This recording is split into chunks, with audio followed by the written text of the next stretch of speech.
Why hope instead of the more expected part? How could hope be considered someone's home?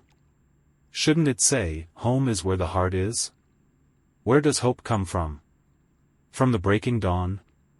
From the crossing, breaking, failing, gaining, and finally releasing of the tides? From the curl of the sky around the horizon? From the call of the strange birds?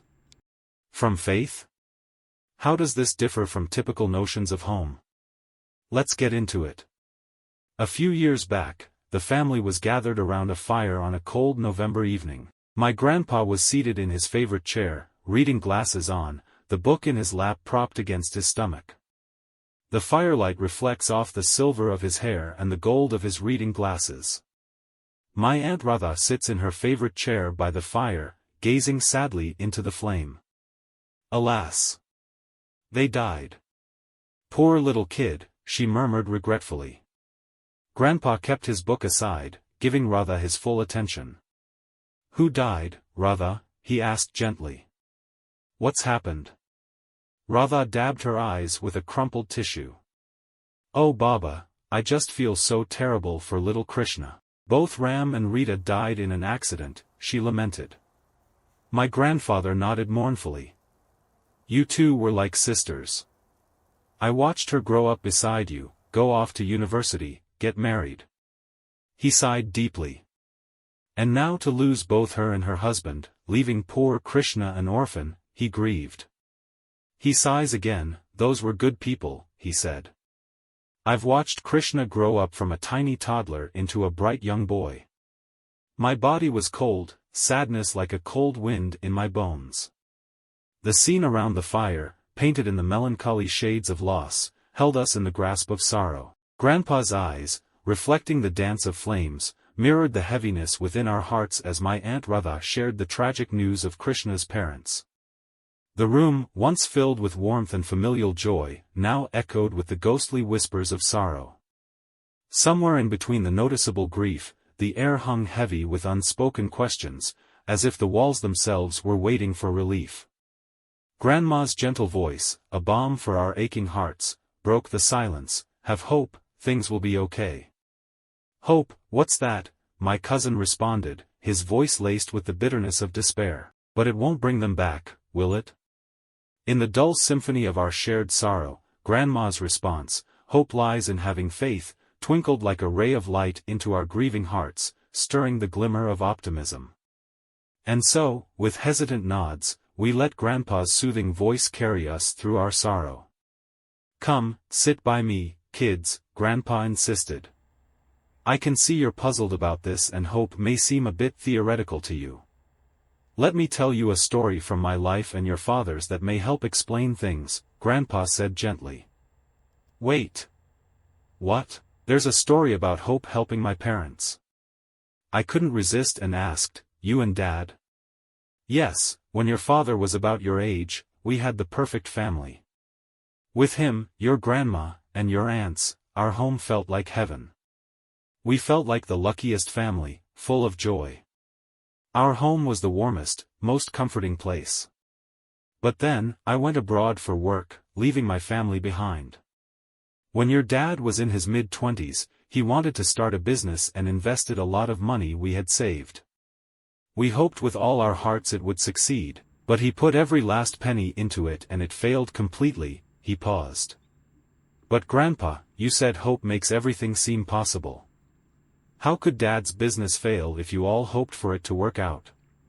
I asked, curiously. He smiled gently and said, just because you hope for something, doesn't mean it'll go perfectly.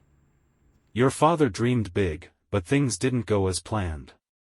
Then what's the point of hoping at all? I questioned. When it was all falling apart, the business, our savings from my foreign jobs, we still couldn't stop hoping. Even at our worst, we keep believing things will get better. Good things take time. Your dad went into depression after losing his investment. We feared what he might do, he wouldn't get out of bed, and ignored our calls. But one day, he found the courage to tell me everything. Getting it off his chest, and seeing our hopeful faces, he was determined to restart with a new idea. He even worked as a taxi driver for years while I worked abroad. Eventually we managed to open a small restaurant. The first year was slow, but your dad kept inventing ways to attract more customers, never losing hope, keeping the faith. And gradually, years by year, it took off. Now we have our restaurants doing well, and we're content. Remember, hope gets tested through hardship. But it lives on if you let it. And with patience, it can turn into something beautiful. It gave your dad strength when he had nothing. So never lose it, he added. Grandpa's eyes shined with empathy.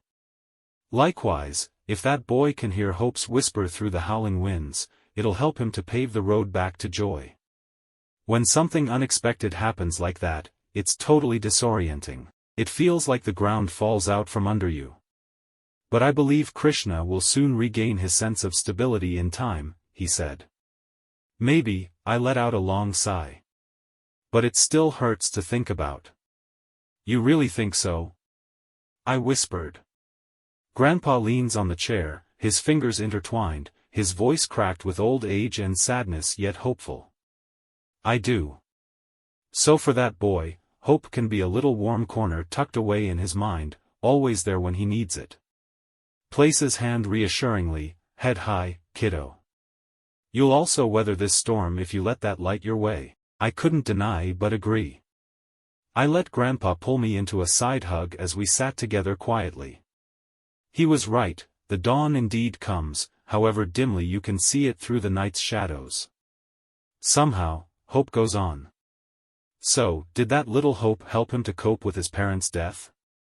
Did it give him that life he'd ever wanted?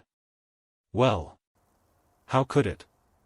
But it sure helped him throughout his journey. That little hope did help the boy cope, one small step at a time. Though his young heart was shattered, he grasped it as he stared out the window at the black sky. That little boy grew up with the hope that he would one day have a family of his own.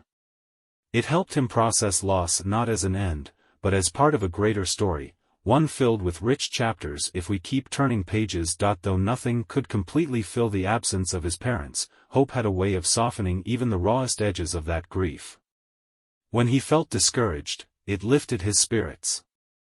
Hope became his home, not a physical house, but a shelter for his weary heart. Within this space, he tended to his wounds and nurtured the belief that he would be okay. It reminded him that his story was not over. While some dismissed it as too flimsy, this boy accepted it. It was a tiny seed he planted in his soul. Over years, it grew into a strong, fruitful tree under which he rested and to which he tethered his dreams. It weathered many storms with him.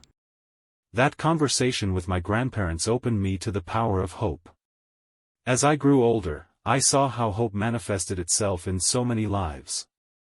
I witnessed an immigrant who came with nothing but clung to the hope of a better future for his family. A child who lost his parents, yet hoped he could make them proud one day. Hope never promised that life would be easy or fair but gave purpose, courage, and an unshakable faith. Hope became the sound of many winds ripping across a mountain pass, being home for many.